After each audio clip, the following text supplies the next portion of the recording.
ಹೋದ ಎಲೆಕ್ಷನಲ್ಲಿ ನಮ್ಮ ತಾಯಿಯವರು ಅವ್ರಿಗೆ ಏನೂ ಬೇಕಾಗಿಲ್ಲ ನಮ್ಮ ತಂದೆ ಜೊತೆಲಿ, ಆದ್ರೂ ಎಲೆಕ್ಷನ್ ಬಂದು ಕ್ಯಾಂಪೇನ್ ಮಾಡಿದ್ರು ಅವರು. ಆದರೆ ನಮ್ಮ ತಂದೆಯವ್ರು ಕಪಾಳು ಕೊಡಿದ್ರು. ನಮ್ಮ ಚಿಕ್ಕಮ್ಮನ ಮಗ ಆ ಹುಡುಗ ನನ್ನ ತಮ್ಮನಿಗೆ ಹೊಡೆದ, ಅವನ ಮೇಲೆ ಕೈ ಎತ್ತದ. ಇದೆಲ್ಲ ಸರಿನಾ? ಮನೆಯಿಂದ ಅವ್ರು ಸಾಮಾನು ಆಚೆ ಹಾಕಿದ್ರು, ಇದೆಲ್ಲ ಸರಿನಾ? ಈ ಹೋದ ಎಲೆಕ್ಷನಲ್ಲಿ ನಾನು ಮೋದಿಜಿ ಅವರು ನಮ್ಮ ಚನ್ನಪಟ್ಟಣಕ್ಕೆ ಬಂದಿದ್ರು, ಪ್ರಧಾನಮಂತ್ರಿ ಅವರವರು. ಯಾರಿಗೆ ಇಚ್ಛೆ ಇರಲ್ಲ ಅವ್ರು ಭೇಟಿ ಮಾಡಬೇಕು ಅಂತ. ನಾನು ವರ್ಷ ಇವ್ರಿಗೆ ಯಾವಾಗ ಕರೆದ್ರು, ಎಲ್ಲೆಲ್ಲಿ ಕರೆದ್ರು ಕೆಲಸಕ್ಕೆ ಎಲ್ಲದಕ್ಕೂ ಹೋಗ್ತಾ ಇದ್ದೆ, ಎಲೆಕ್ಷನ್ ಕ್ಯಾಂಪೇನ್ಸ್ಗೆ ಎಲ್ಲ. ಈ ಸತಿ ಮೋದಿಜಿಯವ್ರು ಬಂದಾಗ ನಾನು 1000 ಸತಿ ಬೇಡ್ಕೊಂಡೆ, ಅಪ್ಪ ಪ್ಲೀಸ್ ಅಪ್ಪ ಒಂದ್ಸತಿ ಭೇಟಿ ಮಾಡಿಸ್ಬಿಡಿ ಅವ್ರನ್ನ ಅಂತ. ಒಂದ್ಸತಿ ಭೇಟಿ ಮಾಡಿಸ್ಬಿಡಪ್ಪ, ನನಗೂ ಭೇಟಿ ಮಾಡೋಕೆ ತುಂಬ ಇಚ್ಛೆ ಇದೆ, ನನ್ನೂ ಭೇಟಿ ಮಾಡಿಸ್ಬಿಡಿ. ನನ್ನ ಭೇಟಿ ಮಾಡಿಸಿಲ್ಲ ಅವರು, ಬೇಕಂತ ಭೇಟಿ ಮಾಡಿಸಿಲ್ಲ. ಇದೆಂತ ನ್ಯಾಯ? ಇದೆಂತ ನ್ಯಾಯ? ನೀವೆಲ್ಲರೂ ನನ್ನ ಪ್ರಶ್ನೆ ಕೇಳ್ತೀರಲ್ವಾ, ಇಲ್ಲಿ ಮುಕ್ತವಾಗಿ ಮಾತಾಡ್ತೀರ ಅನ್ಸೋದು. ಯಾಕೆ ನಾನು ಆಕ್ಸೆಸಿಬಲ್ಲು, ನನ್ನ ನೀವು ರೀಚ್ ಮಾಡ್ಬೋದು.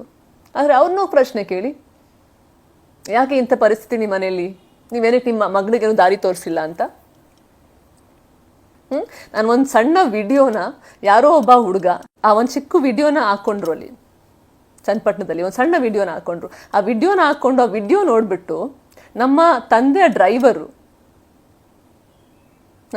ಡ್ರೈವರು ಎಲ್ಲಾರ್ಗೂ ಫೋನ್ ಮಾಡ್ದ. ಆ ಹುಡುಗನ ಫ್ಯಾಮಿಲಿಗೆ, ಆ ಹುಡುಗನ ಮನೇಲಿದ್ದ ಎಲ್ಲ ಹೆಣ್ಮಕ್ಳಿಗೂ ಫೋನ್ ಮಾಡ್ದ, ಅವ್ರ ಅಕ್ಕನಿಗೆ ಎಲ್ಲಾರ್ಗೂ ಫೋನ್ ಮಾಡ್ಬಿಟ್ಟು ಟಾರ್ಚರ್ ಮಾಡಿದ್ರು, ಬೈದ್ರು, ಉಗಿದ್ರು, ಯಾಕೆ ಹಿಂಗೆ ಹಾಕೊಂಡಿದೆ ವಿಡಿಯೋ ಅಂತ.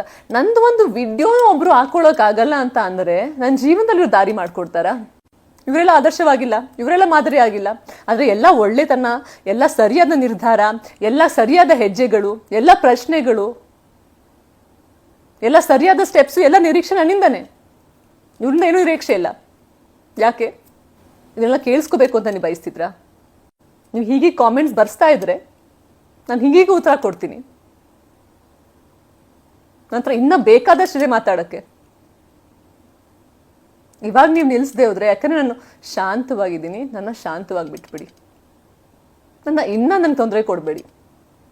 ಯಾಕಂದರೆ ಇನ್ನು ಮಾಡಿದ್ರೆ ಈ ವಿಷಯಗಳು ನಾನು ಅಲ್ಲಿ ಕಳಿಸ್ತೀನಿ, ಎಲ್ಲಿ ನಿಮಗೆ ತಲೆ ಎತ್ತಿ ನಡೆಯೋಕ್ಕೂ ನಿಮಗೆ ಅಲ್ಲಿ ಜಾಗ ಇರಲ್ಲ.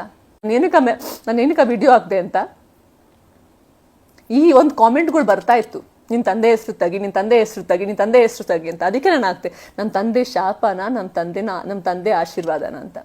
ಅದಕ್ಕೆ ಇನ್ನಷ್ಟು ಕಾಮೆಂಟ್ಸು. ಆಮೇಲೆ ನೀವೆಲ್ಲ ಇದಿರಲ್ಲ 30-40-50 ಜನ, ಬನ್ನಿ ಸೇರ್ಕೊಳ್ಳಿ, ಒಂದು ಜನಕ್ಕೆ ಸೇರ್ಬಿಟ್ಟು ನಾನು ಕರೀರಿ, ಹೇಗೆ ಹೆಸರನ್ನು ತೆಗಿಯೋದು, ಏನೇನು ಮಾಡಬೇಕು, ಫಾರ್ಮ್ಯಾಲಿಟೀಸು ಹೇಗೆ ಹೋಗುತ್ತೆ ಅಂತ. ಆಯ್ತಾ?